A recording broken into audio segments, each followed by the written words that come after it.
Ladies and gentlemen, when you are selecting an agent, how do you select your rental agent or your sales agent? And is their team that they work with really important to getting you more money? Stay tuned. We're going to talk about it today. Agent selection.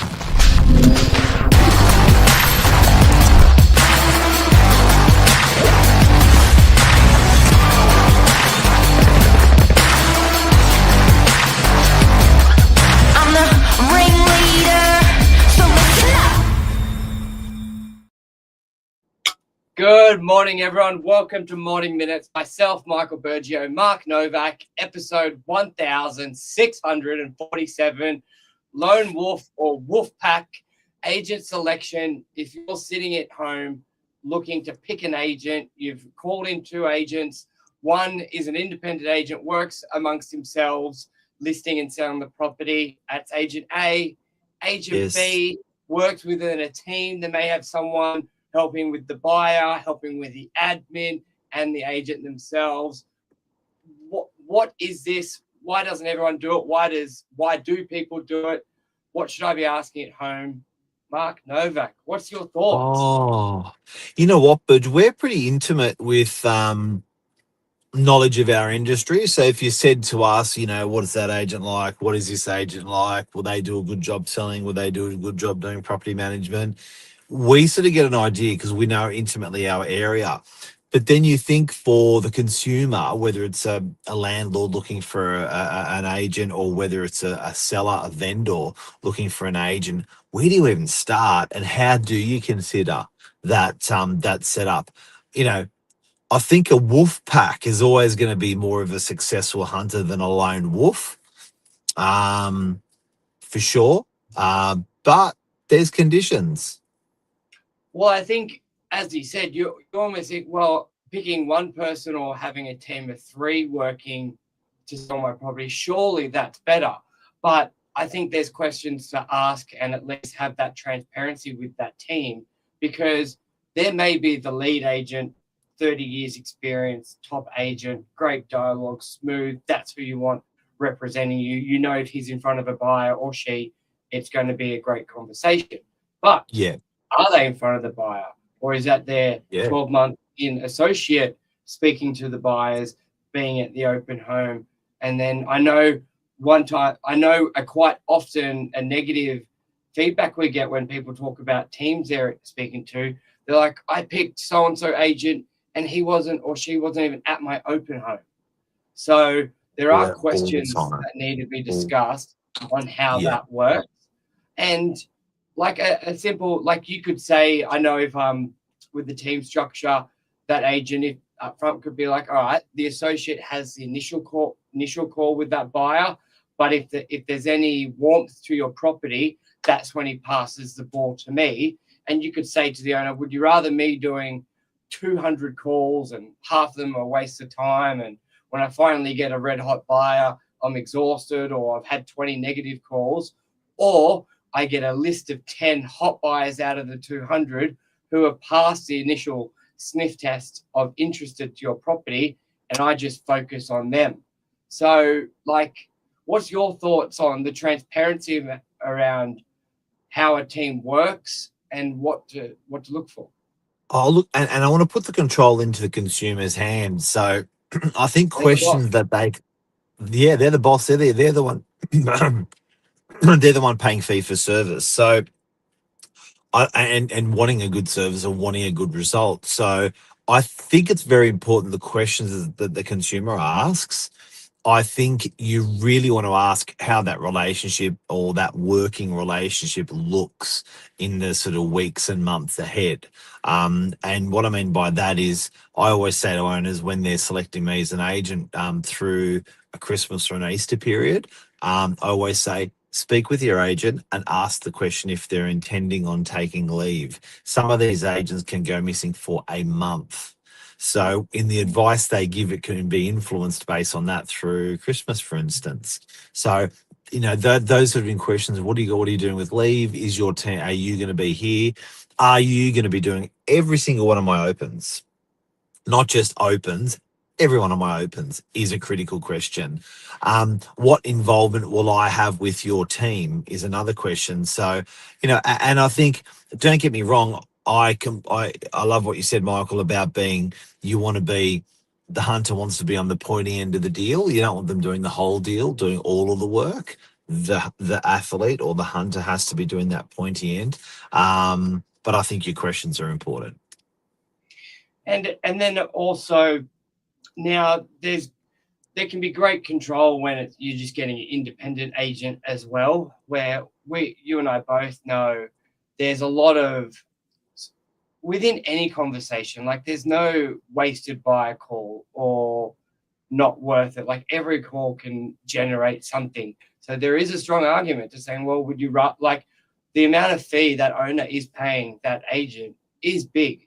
So to have their attention on all 100 calls is very Yeah. warranted as well. Yeah. It could be that first objection, the 12-month into experienced agent can't overcome. So as an owner, I think there's success stories on both ends. Very successful lone wolves and very successful teams, and crapshoots on both sides as well. Now, Uh, what would be, I suppose, the other thing to look for as well, to be mindful of, is when you're looking at the data and the figures that team presents you. You don't want them inflating data, claiming multiple teams worth of sales as well. Results. What other questions should they be asking? Look, I think I think so.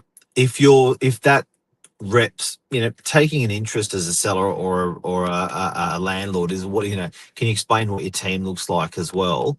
I think you'll see the agent's face light up, when they're well supported, and I think sometimes that traditional support, people think, oh, that's a secretary working.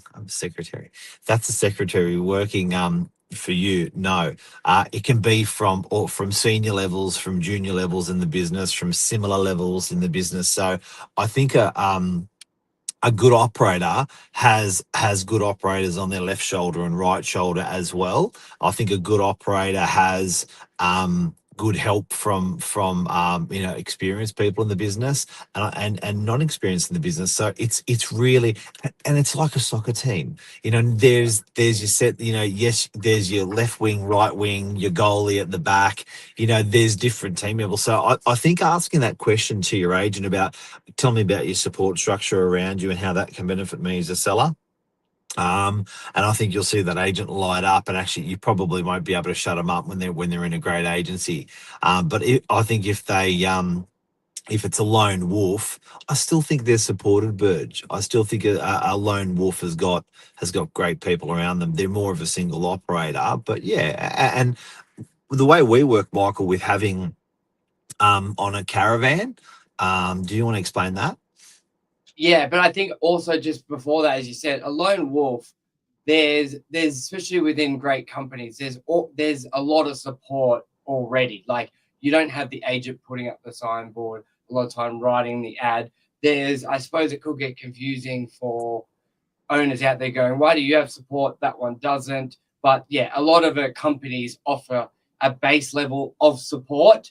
A lot of these, that's more your admin getting your listing live support. Now, Yeah. when people are in a teams, that's more of a active deal support. Like, you never have the company doing your callbacks on a Saturday to your buyers. But if you have a team, you may have someone in your team doing those callbacks. So you're right. You don't want to think, well, the lone wolf is doing so much non-dollar productive stuff. There's like a base level of support, all agents. We're just talking more in addition to that. Yeah. Now, another great thing that we offer as well, because you hear it a lot with franchise companies, like, we've got an office in Manly, we've got an office in DY, and they try and claim they all work together. But when you ask them, well, how do you work together? There is no real answer. They're not seeing each other's listings. They're not communicating. Like, if agent A had a buyer in Manly who was right for the DY agency's property, like, there is no mechanism there to support or sharing, like, besides going on the website and looking yourself. I know in our office on a Monday, we do a caravan. So for any new listing, as a team, there's 5 to 10 of us going property to property to be familiar with that property, because we all know if you're on the phone with a client, they say, well, what about this unit? If you haven't been through it, you can't give a good elevator pitch, you can't talk about the property, and it doesn't go nowhere. So at least if you've walked through the property, you just instantly absorb so much information Yeah. in it. Because a lot of the time, the info, if you write your ads well, the questions they ask is in the ad. But Yeah. if you've gone through it, you've just got an extra energy. You can add some little stuff like, oh, where it's located in the building is amazing. It's at the back right corner. It's private. There's no one looking at you. All that extra stuff where you just absorb.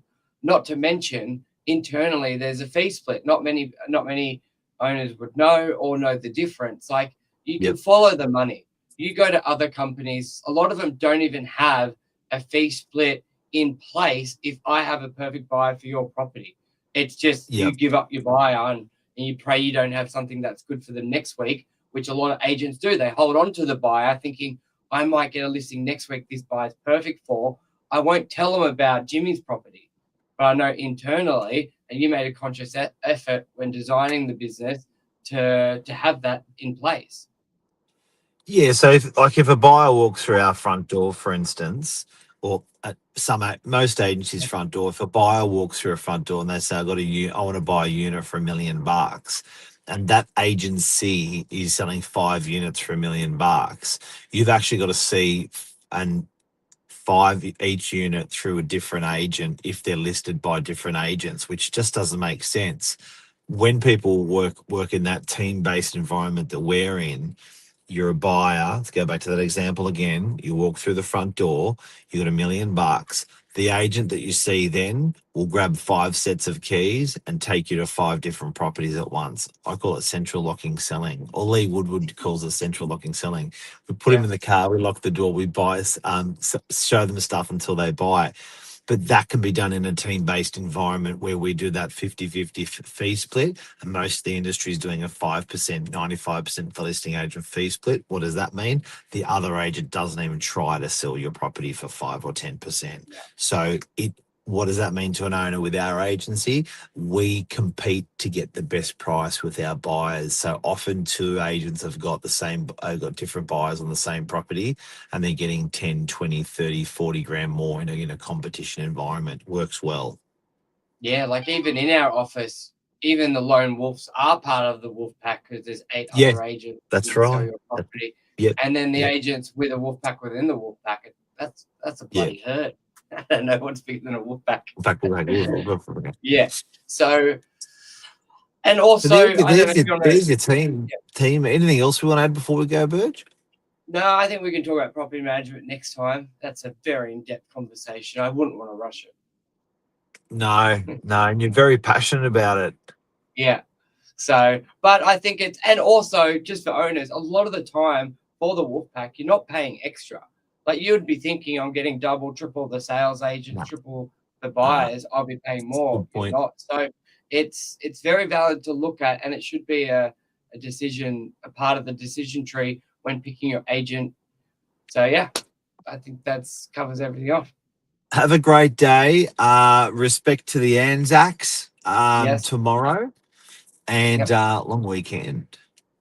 Yes, 2 up. Woo. Hey, see you guys. Thank you. Thanks, Burge. See ya. Bye.